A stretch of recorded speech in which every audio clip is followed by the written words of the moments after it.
Hello everyone. हमारा आज का टॉपिक है इलेक्ट्रिकल इंस्ट्रूमेंट। और इलेक्ट्रिकल इंस्ट्रूमेंट में सबसे पहला जो इंस्ट्रूमेंट हम लोग डिस्कस करने वाले हैं वो है हमारा गैल्वेनोमीटर। याद रखिएगा, गैल्वेनोमीटर अगर आपको समझ में आ गया तो एम मीटर और वोल्ट मीटर बिल्कुल आसान है, क्योंकि ये गैल्वेनोमीटर के हेल्प से ही बनता है। तो आखिर गैल्वेनोमीटर होता क्या है?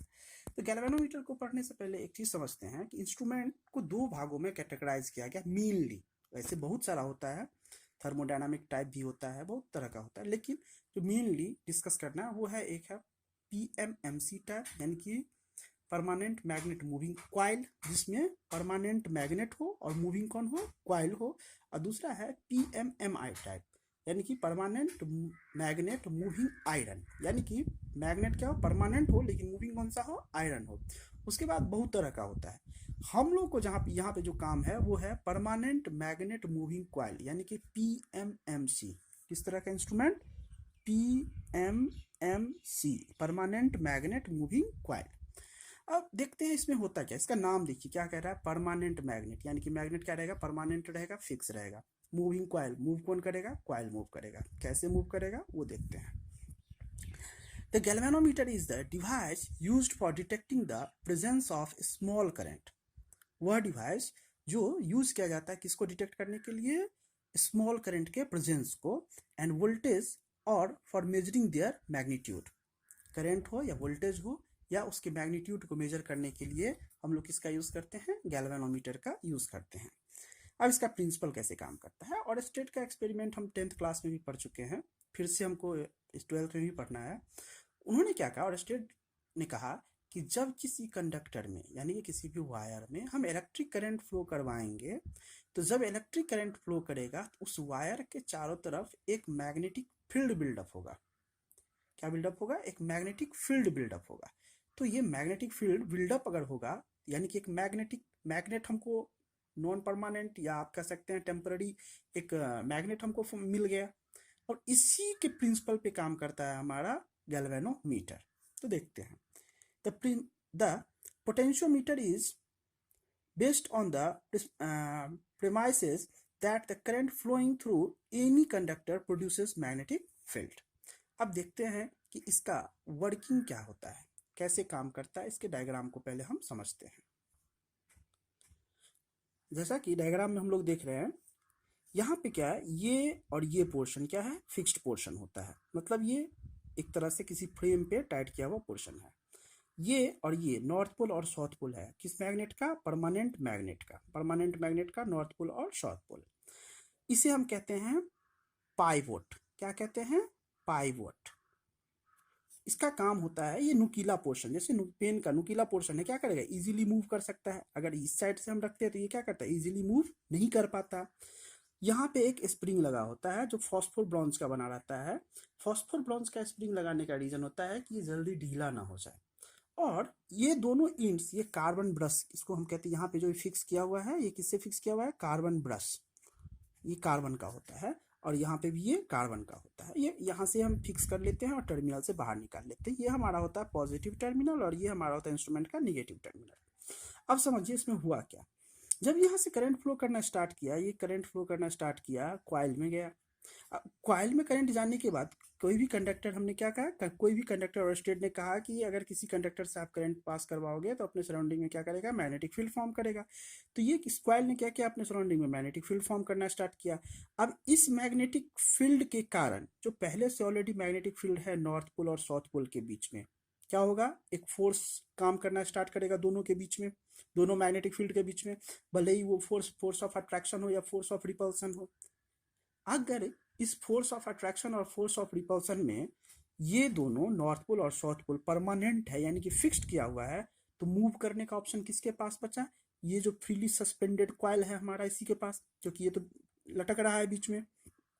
तो ये इस पे फोर्स के कारण टॉर्क डेवलप होता है, और इस टॉर्क के कारण ये कॉइल का क्या करता है, मूव करना स्टार्ट करता है। अब जितना अधिक आप करंट इसमें दोगे इस कॉइल में, उतना अधिक मैग्नेटिक फील्ड बनेगा, और जितना अधिक मैग्नेटिक फील्ड बनेगा उतना अधिक ये क्या करेगा, मूव करेगा। मूव करने के बाद ये स्प्रिंग क्या करेगा, इसको मूव करने देगा, लेकिन स्प्रिंग कहीं ना कहीं एक कंट्रोलिंग टॉर्क प्रोवाइड करेगा, कंट्रोलिंग फोर्स प्रोवाइड करेगा कि भाई जितना घूम रहे हो उसके बाद जब छोड़ेंगे तो फिर से क्या हो जाए, ओरिजिनल पोजीशन पे आ जाए। अब ये यहाँ से घूमते हुए, ये करंट यहाँ से निकलते हुए बी टर्मिनल से निगेटिव टर्मिनल में चला जाएगा। यहाँ पे इसको, ये भी क्या है हमारा पाइवट है। जब हम करंट का फ्लो बंद करेंगे, करंट का फ्लो बंद करने के बाद क्या होगा कि यहाँ पे मैग्नेटिक फील्ड बनना बंद, मैग्नेटिक फील्ड बनना यहाँ पे बंद, तो स्प्रिंग क्या करेगा, फिर से आप उसको ओरिजिनल पोजीशन में ले आएगा। जैसे किसी स्प्रिंग को आप दबाओगे तो दब तो रहा है, लेकिन फिर से स्प्रिंग क्या करेगा, उसको ओरिजिनल पोजीशन पे ले आएगा। वैसे ही स्प्रिंग के कारण फिर से क्या होगा, अपने ओरिजिनल पोजीशन पे आएगा। इसको आप लोग डेली लगभग यूज करते हो। स्टेबलाइजर में जो आप पॉइंटर देखते हो, जो वोल्टेज अप डाउन होता है, वही पॉइंटर है ये। इसी पे क्या होता है, पॉइंटर फिक्स किया हुआ रहता है, जितना ये घूमता है पॉइंटर घूमता है। जब फिजिकली देखेंगे तो इसका स्ट्रक्चर लगभग कैसा होता है, कुछ यूं। जब फिजिकली देखेंगे तो इसका स्ट्रक्चर कैसा होता है, कुछ यूं। जिस नॉर्थ पोल साउथ पोल ये फिक्स्ड रहता है कोर, और इस पे क्या रहता है, कॉइल। कॉइल क्या करता है, घूमते रहता है। जब कॉइल घूमेगा तो पॉइंटर भी क्या होगा, घूमेगा। कॉइल रुकेगा तो पॉइंटर भी क्या हो जाएगा, जीरो पोजीशन पे आ जाएगा। अब इसके हम कंस्ट्रक्शन एंड वर्किंग का बात करते हैं। A moving coil is suspended freely between permanent magnet. One end of coil is connected with torsion head to pivot P1 and second end and to end A. हमने जो plus position वाला end दिया उसको नाम क्या दिया, end A, and other end is connected with bronze phosphor spring to pivot P up to end B. Negative terminal को नाम दिया क्या, end B. When supply is given from end A, coil forms magnetic field which opposes magnetic field of permanent magnet. अब जब आपने end A से current का supply देना स्टार्ट किया तो वो क्या करता है, मैग्नेटिक फील्ड फॉर्म करना स्टार्ट करता है, जो कि अपोज करता है परमानेंट मैग्नेट के फील्ड को। Due to this opposing force a torque develops which rotate the coil. और आप जानते हैं कि जब हम लोग बात करते थे फोर्स का, तो जो स्ट्रेट लाइन में बात करेंगे तो फोर्स, लेकिन अगर कोई भी चीज़ घूम रहा है, कॉइल यहाँ पे क्या कर रहा है, रोटेट कर रहा है, घूम रहा है, तो वहाँ पे हम बात करते हैं टॉर्क का। तो यहाँ पे क्या डेवलप होगा, टॉर्क डेवलप होगा। और फोर्स के कारण क्या डेवलप होगा, टॉर्क, क्योंकि टॉर्क बराबर फॉर्मूला क्या होता है, force into perpendicular displacement. Spring is use to bring back coil on its origin या ओरिजिनल पोजिशन या इनिशियल पोजिशन। अब इसका टॉर्क का वैल्यू कैसे कैलकुलेट करेंगे वो देखते हैं।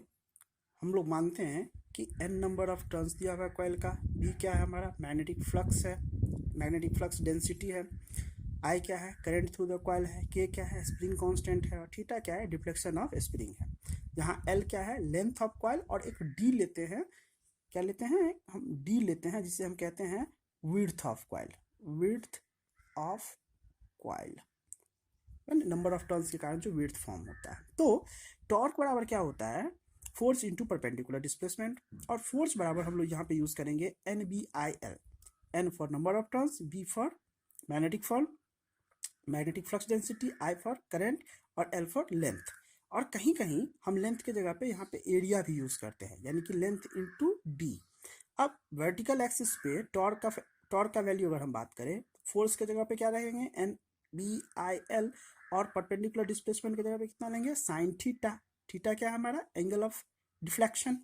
तो if there is d is width of the coil, तो हम इसको लिख सकते हैं t टाउ d, टाउ मतलब टॉर्क, d मतलब deflection, NBIL into D sine theta, या फिर टाउ d, ये आप कंफ्यूज मत होना, ये है टाउ और ये है d for deflection, tau for torque. तो NBIL into D equal to क्या लिखा है, एरिया और साइन थीटा। अब थीटा का वैल्यू जब 90 डिग्री होगा तो टॉर्क का वैल्यू क्या होगा, मैक्सिमम होगा। थीटा का वैल्यू जब 0 डिग्री होगा तो टॉर्क का वैल्यू क्या होगा, मिनिमम होगा। डिफ्लेक्शन जो होता है वो डिपेंड करता है कि आपने करंट कितना दिया, यानी कि I प्रोपोर्शनल टू थीटा, और I equal to C theta या फिर के थीटा भी हम लोग लिखते हैं। तो इस पे इसी की हेल्प से हम लोग एमीटर बनाते हैं, वोल्ट मीटर बनाते हैं, और एमीटर वोल्ट मीटर में रेंज का एक्सटेंशन होता है, वो सब चीज़ें हमको देखनी है। व्हीटस्टोन ब्रिज में भी गैल्वेनोमीटर का यूज़ करते हैं, पोटेंशियोमीटर यूज़ करेंगे, वहाँ पे भी इसको देखेंगे। तो लगभग जितना इलेक्ट्रिकल इंस्ट्रूमेंट होता है वहाँ पे इंडिकेटिंग इंस्ट्रूमेंट के लिए हम लोग गैल्वेनोमीटर को ही यूज़ करते हैं इंडिकेशन के लिए। तो नेक्स्ट टॉपिक में हम लोग देखेंगे कि हमारा एम मीटर कैसे फॉर्म करता है, कैसे वर्क करता है, कैसे बनता है। Thank you.